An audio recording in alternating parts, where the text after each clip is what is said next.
Baik, selamat datang kembali. Pada pertemuan kali ini kita akan bahas mengenai Virtual Local Area Network. Oke, materi diambil dari LAN Switching and Wireless chapter 3. Beberapa hal yang ingin saya jelaskan adalah mengenai peranan dari teknologi VLAN, kemudian peranan dari trunking VLAN, konfigurasi VLAN pada sebuah switch, kemudian troubleshoot, ya, ada software atau hardware karena ada miskonfigurasi pada teknologi VLAN. Okay, introduction to virtual local area networks. Okay. The separation of large broadcast domain into smaller ones with VLANs. Tujuan di sini adalah mengurangi traffic broadcast, okay, menjadi lebih kecil, ya, pada satu area VLAN tertentu saja. Oke, dengan semakin mengecilnya ya broadcast domains, oke, ini akan membatasi jumlah perangkat yang berpartisipasi pada broadcast. Oke, sebelum ada teknologi VLAN, kita terbiasa dengan model seperti ini. Anda lihat di satu gedung ya, ada seperti ini digambarkan, ada sebuah router, ada sebuah switch untuk students, lokasinya ini di lantai 5, asrama mahasiswa ya, ini kita sebut dengan LAN 1. Kemudian untuk lantai 3 ya, gedung yang ada di lantai 3 ini adalah untuk faculty office, kita sebut dengan lantai 2, sorry, LAN 2 ya. Jadi LAN 1 dan LAN 2 ini dipisahkan secara fisikal, okay, di mana LAN 1 berada pada lantai 5, sedangkan LAN 2 berada pada lantai 3. Okay. Ini adalah implementasi suatu jaringan sebelum ada teknologi VLAN. Okay. Jadi network students ya, network students yang ini, yang atas itu dipisahkan melalui router, okay, dengan network yang ada di bawah ini, network faculty. Okay. Dan secara fisikal memang mereka berbeda. Okay. Anda bisa lihat di sini untuk students ada di lantai 5 dan untuk fakulti ada di lantai 3. Oke, jadi itu adalah hal yang umum terjadi yang memisahkan network secara fisikal berbeda dan juga secara logical. Oke. Artinya di sini tadi kita lihat lokasi secara fisikal student dan fakulti sudah berbeda dan juga berdampak kepada pengalamatan secara logikal ya dengan network ID yang berbeda. Oke. Karena dia, kalau Anda lihat di sini, ini ada dua interface ya pada router. Satu interface ini untuk misalnya ini untuk student, dan ada satu interface lagi ini untuk fakulti. Secara fisikal dan secara logikal dia berbeda. Oke, sekarang apa yang ditawarkan oleh teknologi VLAN ya pada satu network yang sudah convergent, okay, yang sudah eksis? Okay, dia menawarkan pemisahan network tidak harus dilakukan pada satu lokasi fisikal yang harus berbeda. Okay. Jadi dia mengusulkan, okay, misalnya di sini adalah student VLAN, faculty VLAN, dia mengusulkan pemisahnya secara logikal, tidak harus secara fisikal. Okay. So, VLAN itu adalah satu network yang independen, ya. Jadi VLAN itu artinya network ID-nya itu memang berbeda dengan LAN yang lain. Oke. Jadi kalau saya punya 2 buah VLAN ya, saya misalnya punya 2 buah VLAN, VLAN 1 dan VLAN 2, maka ini dia punya network ID yang pertama, ini dia punya network ID yang kedua. Jadi ada 2 buah network ID.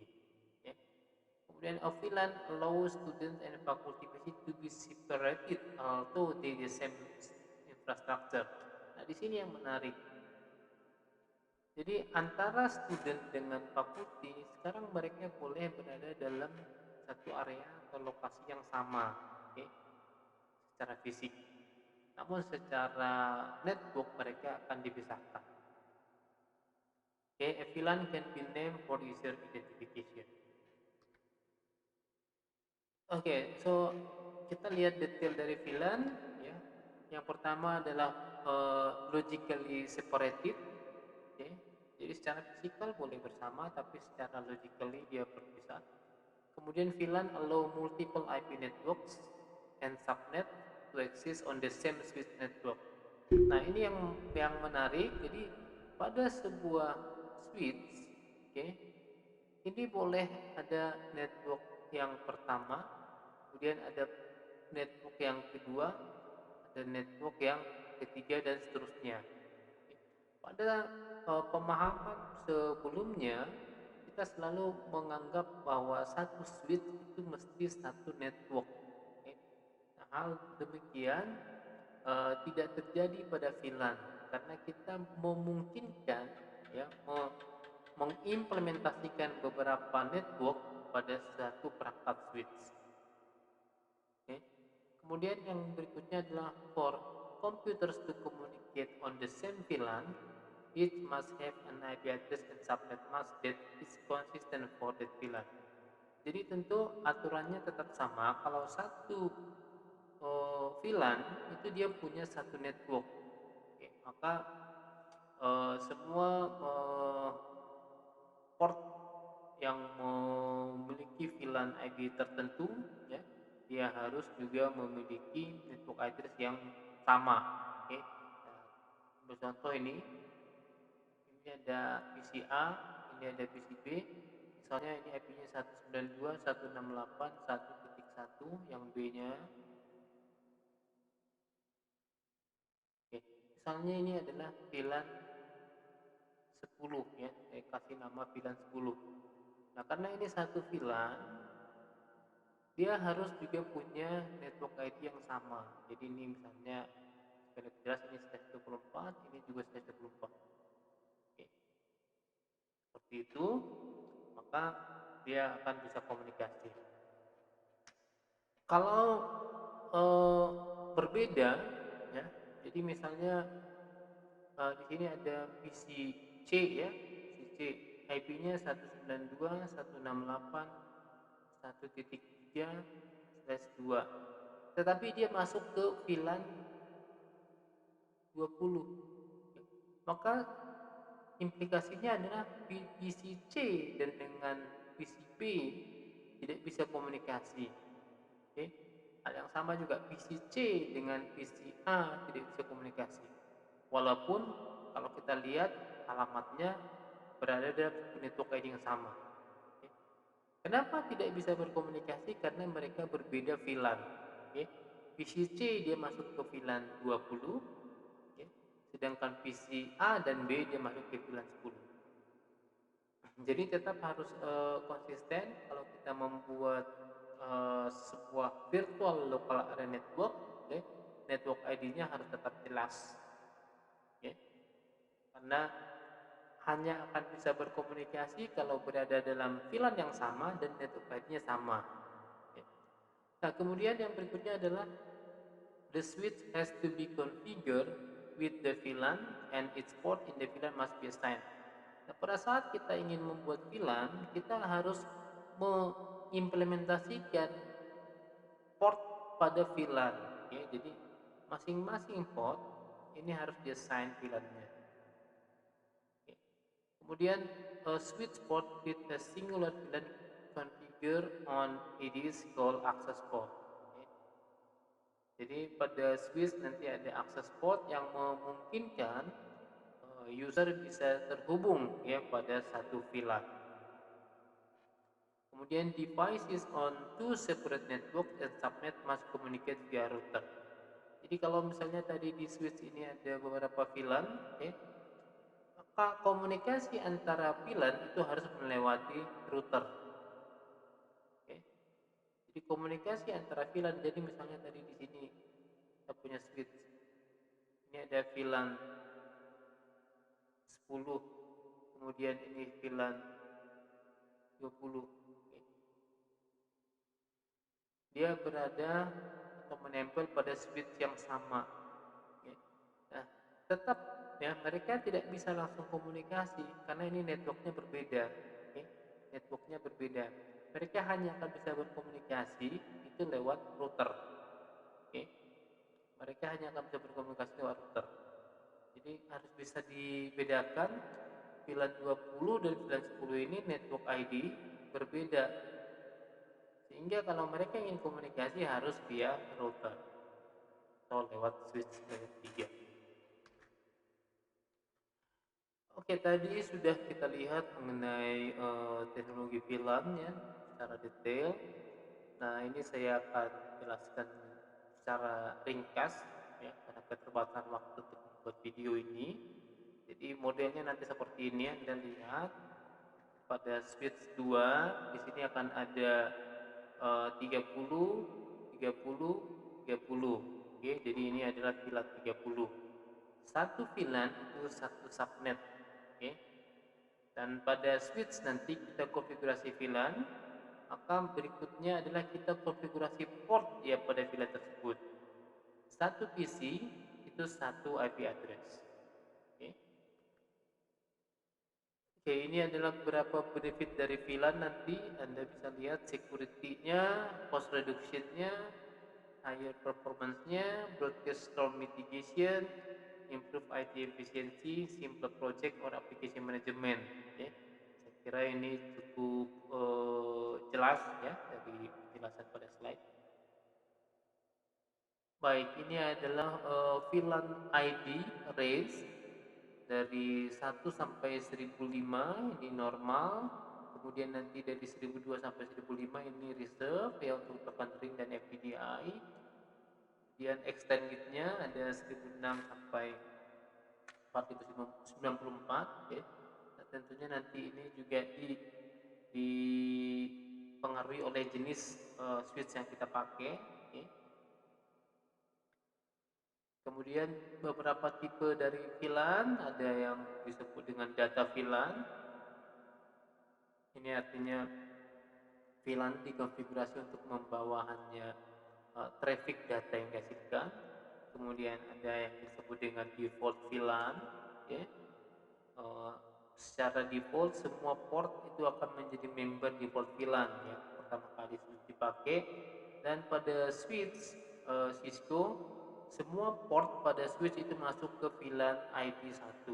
Jadi manakala Anda misalnya pertama kali mensimulasikan di paket tracer, maka semua port itu masuk ke VLAN 1.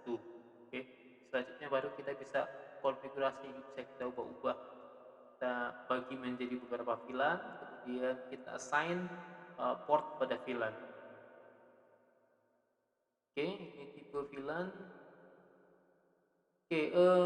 Ya, nanti setelah kita konfigurasi VLAN, hal yang penting lagi yang harus dipahami adalah misalnya di sini antara S1 dengan S2, di sini ada satu link yang kita sebut dengan trunk. Ini harus kita konfigurasi mode trunk port F01 pada S2, jadi F pada switch 2 F01, kemudian pada S1 F01, ini modenya trunk. Apa ini maksud dengan mode trunk? Satu mode yang memungkinkan melewatkan beberapa network VLAN, multiple VLAN. Jadi pertama tadi kita create VLAN, oke. Kemudian kita assign port, oke. Ada yang dia modenya itu akses, ada yang modenya terang, oke. Nah, biasanya suka keliru ya, suka kelirunya mode aksesnya ini dibuat tapi mode terangnya enggak, sehingga pada saat implementasi kok nggak bisa lewat trafficnya ya, ternyata ini terangnya belum diaktifkan. Nah, mode terangnya itu harus diaktifkan pada kedua sisi, di sini pada S1 dan pada S2 pada port yang dipergunakan ya. Nah, hal yang sama juga untuk S1 dengan S3. Di sini yang mode terangnya adalah F03 pada S1 dan F03 pada S3 ya. Jadi harus dikonfigurasi lagi sehingga nanti kita bisa konfigurasi jenis VLAN berapa saja yang boleh lewat ya pada mode terang ini.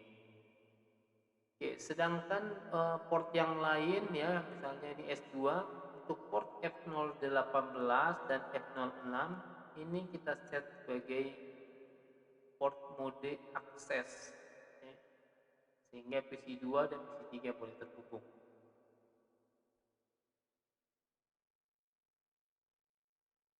Oke, baik, bagian yang terakhir yang ingin saya bahas di sini adalah di awal tadi kita lihat salah satu keunggulan dari teknologi VLAN adalah dia bisa mengurangi eh, traffic broadcast. Okay. Kenapa itu bisa terjadi? Karena teknologi ini memungkinkan ya, kita lihat pada bagian yang kedua, the network has been segmented into two VLAN. Jadi misalnya satu switch ya, satu kelompok switch saya bagi menjadi dua buah VLAN. Ya. Misalnya ada VLAN fakulti, VLAN 10, kemudian student, VLAN 20.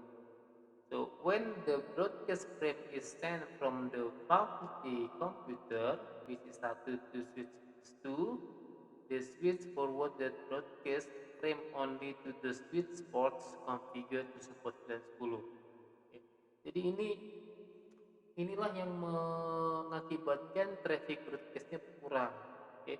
Jadi kendati pun eh, ada beberapa VLAN pada satu switch, oke, manakala ada satu PC yang melakukan broadcast, maka yang akan mendengarkan atau listening dari broadcast tersebut hanyalah yang berada dalam satu VLAN. Oke. Jadi secara otomatis itu akan mengurangi trafficnya. Oke, baik, ini tadi VLAN trunking ya, tadi saya sudah bahas. Oke. Baik, saya kira itu yang bagian yang saya kira penting yang eh, bisa bisa saya jelaskan. Oke. Oke, oh sorry, ini ada yang terakhir nih mengenai eh, 8021 keyframe trunking. Jadi mungkin muncul pertanyaan bagaimana eh, network ID dari masing-masing VLAN yang berbeda bisa dikenali oleh sebuah switch. Okay. Kalau kita lihat switch itu dia kerjanya di layer 2, kemudian router bekerja di layer 3. Mungkin muncul pertanyaan, kok bisa di switch layer 2 dia bisa membedakan beberapa network ID, beberapa VLAN. Okay. Okay, pada teknologi VLAN, frame-nya itu dimodifikasi. Jadi ada satu flag penanda yang lain yang disebut dengan 8021 keyframe tagging. Okay. Nah, protokol ini atau tag ini memungkinkan switch membedakan antara satu VLAN dengan VLAN yang lain. Okay. Tanpa harus melewati sebuah router. Okay. Jadi pertanyaannya sudah terjawab, frame tagging 802.1Q itu ditambahkan pada proses pengiriman frame ya, sehingga oleh switch bisa bedakan ini masuk VLAN berapa, seperti itu, tanpa harus dia lewat satu router. Baik, saya kira itu yang bisa saya jelaskan pada pertemuan kali ini. Ya, saya ucapkan terima kasih. Kita akan ketemu lagi pada pertemuan berikutnya. Terima kasih.